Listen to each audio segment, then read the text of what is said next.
High and very good morning to all of you. कैसे हैं आप सब लोग? और मैं ठीक हूँ, मैं रिकवर हो रही हूँ अभी भी। मैं बीच में बहुत टाइम तक मैंने ब्लॉग नहीं बनाया था। उसका रीज़न यही था कि मैं बहुत ज़्यादा और बेहद रूप से बीमार थी, और इतनी बीमार हो गई कि मैं 2 हफ्ते तक ऑफिस नहीं गई। एंड दरवाज़ा खुल गया है, रुके ज़रा,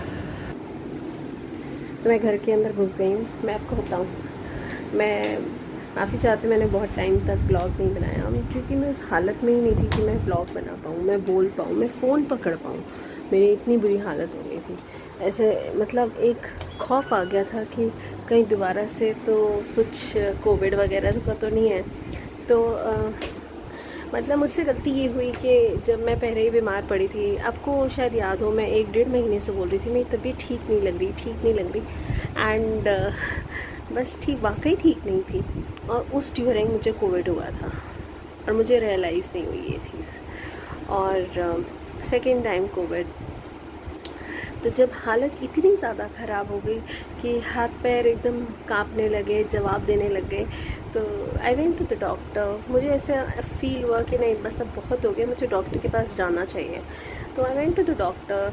मैंने उन्हें बताया कि मैं सांस फूल रहा है, एंड मैं बहुत ज़्यादा वीक फील, और इतनी ज़्यादा वीक फील कर रही हूँ, कफ एंड कोल्ड हो रहा है, सब कुछ हो रहा है। तो उसने मुझे 1 हफ्ते की दवाई दी, और उसने बोला कि मैंने बोला कि आप मुझे लिख कर दें, बिकॉज़ कई बार क्या होता है कि ऑफिस में डिमांड करते हैं 1 हफ्ते की, इतनी एकदम से छुट्टी नहीं होती है।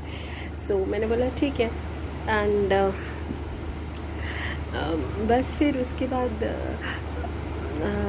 उन्होंने मुझे लिख कर दिया, और दवाइयाँ कुछ दी। दवाइयों से नशे होते थे, डिजीनेस होती थी, मैं सो जाती थी, उठती थी, हाथों में जान नहीं होती थी। मतलब वो सारे सिम्टम्स थे जो मुझे फ़र्स्ट टाइम कोविड हुआ था। फिर उसके बाद जब मंडे आने लगा, 1 वीक पूरा मैं रेस्ट पे थी। मेरे ख्याल से फ्राइडे की बात है, फ्राइडे या Saturday, I went to doctor again, और मैंने बोला कि मुझे ना ठीक नहीं लग रहा है। मैं 3 दिन की दवाई आपसे लेकर गई हूँ, बट 3 दिन के बाद मुझे वैसा लग रहा है मैं अभी भी ठीक नहीं फील कर रही हूँ। तो उन्होंने फिर आरटीपीसी जो भी टेस्ट होता है वो करने को बोला, और उन्होंने बोला कि मैक्सिमम चांसेस है कि कोविड होकर निकल गए, क्योंकि ये आफ्टर इफ़ेक्ट्स हैं। कमज़ोरी आना, घुटनों में दर्द, जोड़ों में दर्द, और जितने जॉइंट्स हैं उनमें दर्द, और वीकनेस, मतलब खड़ा तक नहीं हुआ जा रहा, और बस बैठे रहो, लेट जाओ और ढुश, बेहोश। सो इसके अलावा कुछ और हो ही नहीं रहा था, ना कुछ समझ में आ रहा था। सो मैंने बोला तो ये टेस्ट के लिए बोला, और एक और हफ़्ता मैं रेस्ट के लिए बैठी, जिसमें 2 दिन मैंने ऑफिस का काम किया था, बट ऐसे ही किया था मर मर के, बस ऐसे लग रहा था वैसे मेरी हालत हो गई खस, और उससे ज़्यादा मैं काम कर नहीं सकती। तो आई रिमेंबर मैंने डर था दिल में कि कहीं दोबारा कुछ ऐसा अगर हो गया तो बच्चा मेरा बड़ा छोटा है, क्या होगा। हर एक की लाइफ ना आगे बढ़ जाती है। एक माँ के 2 बच्चे होते हैं, एक चला भी जाता है तो दूसरा रह जाता है, लेकिन हस्बैंड होते हैं, अगर वाइफ को कुछ हो गया तो वो दूसरी शादी कर लेगा, लेकिन सबसे ज़्यादा जो इफ़ेक्ट होता है ना उस बच्चे को होता है जिसकी माँ चली जाती है। मेरा बच्चा तो बहुत छोटा था, इनफैक्ट है अभी भी। 4 साढ़े 4 साल का बच्चा क्या एज होती है ना संभलने के लिए, कि मैं कई बार सोती हूँ, उठती नहीं हूँ, मुझे उठाते एकदम घबरा जाता है जब मैं उठती नहीं हूँ। तो he is that attach to me, और मेरे ख्याल से हर बच्चा अपनी माँ से अटैच होता है, खासकर लड़के तो they are, to all due respect. तो मुझे बस ये डर खाया जाए था कहीं कुछ हो ना जाए, तो फिर केवी को कौन देखेगा, तो ये चीज़ भी डर में। प्लस आज का जो माहौल है, मैंने देखा, मैं अभी 2 हफ्ते बाद कल गई थी ऑफिस, और मैंने सोचा कि मैं बनाऊंगी, बट मैं इतनी एग्जॉस्ट हो गई थी कि हुआ नहीं मुझसे फिर। बट देन आफ्टर नाउ मैं आई हूँ, आज सेकेंड डे है मेरे ऑफिस के अंदर, और मैं घर वापस आई हूँ अभी। एंड यकीन माने, मुझे जो चीज़ मैं फर्म होती जा रही हूँ, फर्म बिलीवर होती जा रही हूँ, कि जो आजकल का एनवायरनमेंट हो गया है ना, it is very stressful. Job is not everybody's cake. मैं नौकरी कर रही हूँ जो मैं 18 साल की थी, अब मैं 40 साल की हो गई हूँ। हर एक की बॉडी ना डिक्लाइनिंग स्टेज, जैसे जैसे आगे बढ़ते जाते हैं, अब डिक्लाइनिंग स्टेज पे आपकी बॉडी आती जाती है, आपकी हेल्थ आती जाती है। एंड अब नहीं होता, अब नहीं होता, मुझे बहुत कुछ सोचना पड़ेगा। एंड या तो मुझे स्ट्रेस लेना होगा, जो कि बहुत स्ट्रेसफुल काम है इस टाइम पे, बहुत बहुत ज़्यादा स्ट्रेस है। मैंने ये चीज़ देखी है, आप अगर ईमानदारी से काम करते जाएंगे, आप वर्कोहॉलिक हैं, तो people will make you work and slog like a donkey. And हरामखोरी करना बहुत ज़रूरी है। अगर आपको नहीं आती, मेरे जैसों को तो नहीं आती है, तो this industry is not for you. I will leave BPO now, I am done with it. और कई बार मैं मजाक में भी कुछ कभी बोलती थी कि मैंने जॉब छोड़ दी, तो मैं वाकई में छूट जाती थी, और छूट जाती थी तो मैं वाकई छोड़ देती थी, बिकॉज मेरे को बहुत अच्छी अपॉर्चुनिटी मिल जाती है। But this time I am very firm that I want to leave this job. मेरे से नहीं हो रहा है, मेरी हेल्थ पे बहुत ज़्यादा इफ़ेक्ट हो रहा है, और मैं इससे ज़्यादा नहीं ले सकती। क्या फ़ायदा, मतलब इतना कमाना, और इतना भी क्या कमाना, पीनट्स में कमा रही हूँ मैं, एंड पीनट्स में सैलरी है। और इतना ज़्यादा 2 घंटे जाना, 2 घंटे आना, 9 घंटे की शिफ्ट, 9 घंटे 10 11 12 13 घंटे आप लगा लो। 13 घंटे में इसमें से 8 घंटे भी अगर अपने नए काम को दूँ तो शायद कुछ ना कुछ तो हो ही जाएगा। सो मुझे ऐसा लग रहा है कि अब मेरा ना शायद अब बस हो गया है। 40 साल मेरे को लगा था, 40 साल में मैं कहाँ की कहाँ पहुँच जाऊँगी, बट मेरी लाइफ में एक यू टर्न ले लिया। ये सारी चीज़ें नाउ, इनिशियली सब कुछ अब शुरुआत से शुरू हो रही है। मैं हर लाइफ का अपना नया चैप्टर खोल रही हूँ। आई डोंट नो मुझे लाइफ कहाँ लेकर जाएगी, क्या होगा, बट एवरीथिंग, मुझे सबके ट्रू कलर्स दिखते जा रहे हैं समहाउ और दी अदर। चाहे वो नियर एंड डियर है, चाहे वो फैमिली है, चाहे वो फ्रेंड है, चाहे वो कोई भी है, but I am able to see the true colours.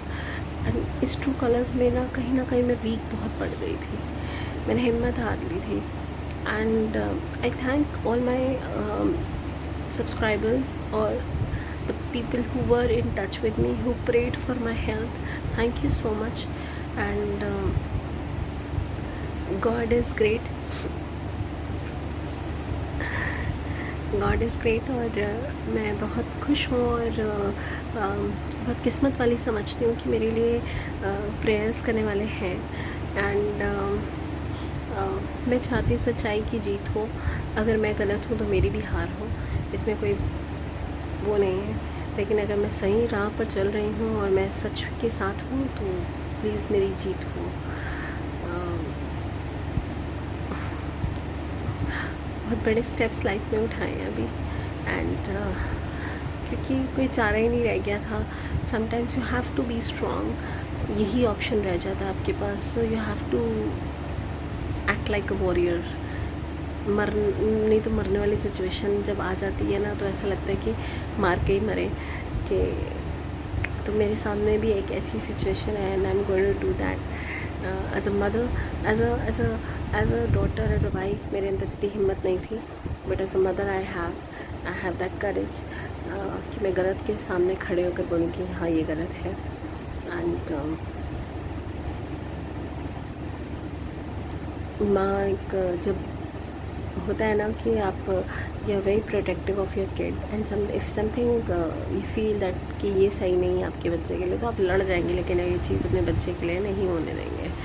सो चाहे वो एनवायरनमेंट हो, चाहे वो लोग हों, चाहे वो कोई हो। सो चले, अभी तो मैं आई हूँ, और अभी मुझे काम भी करना है, और मेरे लिए बहुत स्ट्रेसफुल है। आप होप करें, मेरी सैलरी का भी थोड़ा प्रॉब्लम पड़ रहा है कि सैलरी मेरा जो एक्सपेक्टेड मेरी छुट्टियां लगानी चाहिए थी वो लगाई नहीं है इन लोगों ने, एंड इट विल इफ़ेक्ट माई पे। अगर नहीं लगी तो मैं बहुत ज़्यादा परेशान हूँ इस चीज़ को लेकर। I hope things get fine and sorted जल्दी से। एंड कल बहुत बड़ा दिन है, कल बहुत सारी चीज़ें करनी भी हैं। सो अकॉर्डिंगली आई सी क्या होता है। अभी तो मैं अपना थोड़ी देर में चेंज करके लैपटॉप खोलूँगी, उसके बाद हाँ, लैपटॉप खोलने के बाद थोड़ा एक काम करना है, बहुत अर्जेंट देनी है रिपोर्ट। वो देने के बाद थोड़ा सा रेस्ट करूँगी, फिर केबी को स्कूल भेजना है। स्कूल भेजने के बाद देन में भी थोड़ा सोने को मिलेगा, और फिर उठ के फिर मेरे ख्याल से 1 घंटा जल्दी जाना पड़ेगा आज मुझे, क्योंकि कॉल है। Let's see. सो चलें, आप आराम करें, अपना ध्यान रखें, स्वस्थ रहें। कोविड केसेस बहुत बढ़ रहे हैं, आप अपना ध्यान ज़रूर रखें, मास्क पहनें एंड स्वस्थ अच्छा हेल्दी खाएं and God bless you all. Bye bye.